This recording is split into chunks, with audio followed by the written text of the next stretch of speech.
Supreme court का वक्फ act पर बड़ा ऐलान, किसी भी हिंदू को नहीं दी जाएगी वक्फ बोर्ड में जगह। वक्फ बाय यूजर को भी किया गया खारिज। ओवैसी की लीगल टीम हुई कामयाब।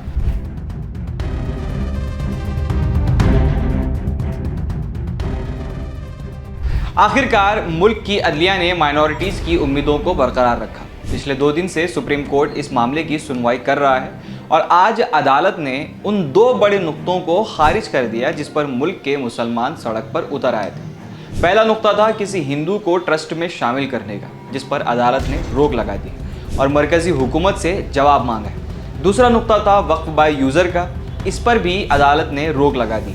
अब अगली सुनवाई 5 मई को होगी, जब तक केंद्र सरकार को अगले 7 दिन के अंदर अंदर जवाब देना होगा और तब तक वक्फ बोर्ड में कोई भी तब्दीली नहीं होगी, ना ही किसी को अपॉइंट किया जाएगा। अब ऐसे में पसे पर्दा कुछ चेहरे हैं जिनकी हौसला अफजाई ज़रूरी है, जिनको जानना बेहद ज़रूरी है। क्या आप एडवोकेट निज़ाम पाशा को जानते हैं? शायद जानते हो, शायद नहीं जानते हो। निज़ाम पाशा वक्फ एक्ट के केस में AIMIM को रिप्रेजेंट कर रहे हैं सुप्रीम कोर्ट में, जिनका आर्ग्यूमेंट था आर्टिकल 14 राइट टू इक्वालिटी का वायलेशन और आर्टिकल 308 राइट टू प्रॉपर्टी का वायलेशन, जिसमें मरकजी सरकार को ये ताकत हासिल हो जाती है कि वो किसी भी प्रॉपर्टी पर कब्जा जमा ले जिस पर अदालत को भी कोई अमल दखल हासिल नहीं हो। एडवोकेट निज़ाम पाशा के आर्ग्यूमेंट आप लोग ज़रूर पढ़ें।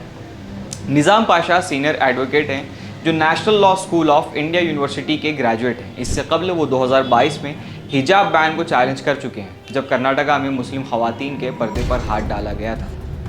उस वक्त भी निज़ाम पाशा डटकर खड़े रहे।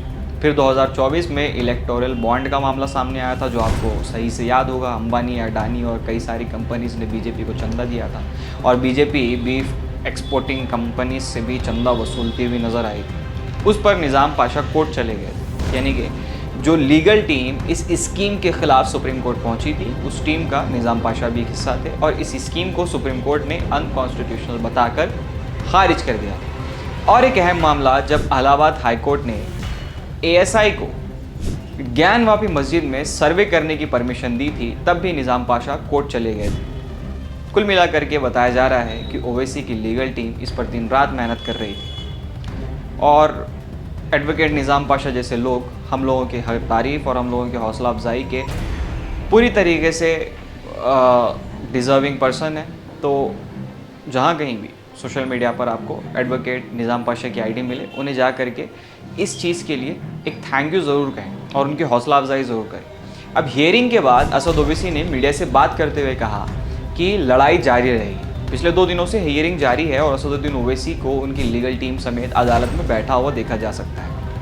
ऑपोजिशन की बड़ी कोशिशें और फिर 19 अप्रैल को चलो दारुस्सलाम का नारा, सड़क से सदन तक आवाज़ बुलंद करने के मंसूबे और संविधान को बचाने की लड़ाई कामयाब होती हुई नजर आ रही है। और वहीं बीजेपी हुकूमत की नफरत से भरी सियासत हिंदू मुस्लिम थाली को खमीर लगता हुआ नजर आ रहा है। यूपी में तो इस कानून का सहारा लेकर मुसलमानों की मिल्कियत छीनने तक का कारोबार शुरू हो चुका था।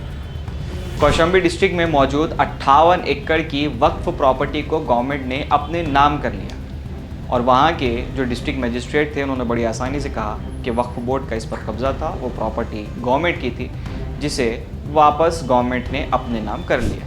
मुझे तो उन मुसलमानों पर तरस आता है जो अपने मज़हब पर वार होने के बाद भी, इन तमाम हालात को देखने के बाद भी हुकूमत के तलबे चाटने में मसरूफ़ है। याद रखिए, सलमान चिश्ती जैसे लोग और वैसे सारे लोग जो मीडिया में आकर के ये बयान दे रहे थे कि लैंड माफिया चला रहे हैं, ये वक्फ बोर्ड मुसलमानों की भलाई के लिए लाया जा रहा है, ख़ुद मुसलमान होकर ये जितने भी सारे बयानात लोग दे रहे थे, अब कहीं ना कहीं उनकी नज़रों से पर्दा उठता हुआ नज़र आ रहा है। किस किस्म की जहालत है। खैर, अब ये देखना होगा कि केंद्र सरकार इस पर क्या जवाब देती है और साथ ही में ये भी कि अगली सुनवाई में सुप्रीम कोर्ट की तरफ से उस पर क्या रद्द अमल आता है। याद रखिए, लड़ाई अभी ख़त्म नहीं हुई, लड़ाई जारी है। लगातार इस कानून के ख़िलाफ़, इस काले कानून के ख़िलाफ़ आवाज़ उठाते रहिए और 19 अप्रैल को जो बहुत बड़ा प्रोटेस्ट होने जा रहा है all India Muslim personal law board की तरफ से, चलो दारुस्सलाम का नारा, सड़क से सदन तक आवाज़ बुलंद करने का नारा, देखना ये है कि उस प्रोग्राम में भी, उस एहतजाज में भी क्या कुछ चीज़ें निकल करके सामने आती हैं। मगर अब तक तो तमाम अक़लियतों को कहीं ना कहीं यहाँ पर थोड़ी सी राहत मिलती हुई नज़र आ रही है सुप्रीम कोर्ट की जानिब से। इस पर आप क्या सोचते हैं नीचे कमेंट सेक्शन में कमेंट करके हमें ज़रूर बताएं। और एक छोटी चीज़, जो अगर हमारा काम पसंद आता है तो हमारे लिए आप कर सकते हैं, चैनल को सब्सक्राइब ज़रूर कर लीजिए और ऐसी खबरों के लिए बने रहिए मुस्लिम सियासत के साथ।